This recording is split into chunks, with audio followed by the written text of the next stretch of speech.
নমস্কার বন্ধুরা, আপনারা সবাই কেমন আছেন? তো চলে আসলাম নতুন আরেকটা ভিডিও নিয়ে। আজকে রান্না করব হাঁসের মাংস।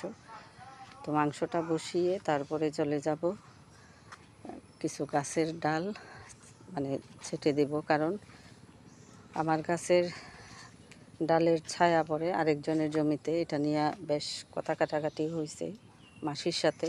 তো নিজে এই জন্য আসলাম যে অনেক সমস্যার সম্মুখীন মাসি হইতেছে। তো ভাবলাম যে নিজে যাই, গিয়ে তারপরে দেখি যে কি অবস্থা। তো গাছের ডালগুলি কেটে দিলাম, আর এদের ইচ্ছা গাছের গুঁড়া কেটে দেওয়ার জন্য।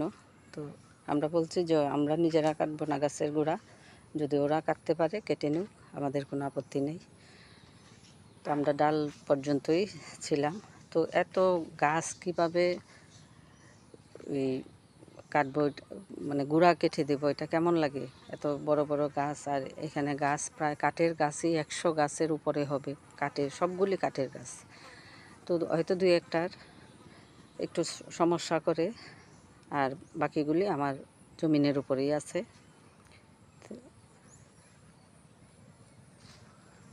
তো আজকে এই কাজটাই সম্পূর্ণ করব। তারপরে দেখা যায় যে আরেক পাশে, ওই পাশের বাড়িতে বৃষ্টির পানি যায়, এটারও কমপ্লেন যেন পানিটা ওনার বাড়িতে না যায়। তো ওইটাও এই গামলা নিয়ে, তারপরে কাজের লোক নিয়ে এটাও বন্ধ করলাম। কাজের মাসি তো আসলে কমপ্লেনগুলি শুনে আমাদেরকে জানায় ফোন করে, কিন্তু ও তো আর সমাধান দিতে পারে না। যার কারণে মাঝে মাঝে এসে হয়তো 15-20 দিন থাকতে হয়। এই সমস্যাগুলিও সমাধান করতে হয়। আর মানুষও কাজের মাসিকে তো এতটা মূল্যায়ন করে না। আমাদের মাঝে মাঝে আসলে কিছুটা ঠান্ডা থাকে। তো রান্নাবান্না শেষ, মাসি গাছ থেকে লেবু পারলো, আর আমি কয়েকটা কাঁচামরিচ পেরে নিলাম ভাত দিয়ে খাওয়ার জন্য। তো যেটুকু বাড়িতে আছে নিজেদের চাহিদা পূরণ হয়, খাওয়া দাওয়াটা চলে।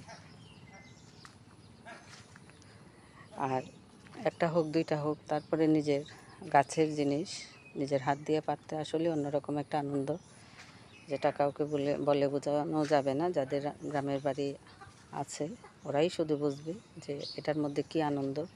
যদিও খুব বেশি না, তারপরও খাবারটা চলে।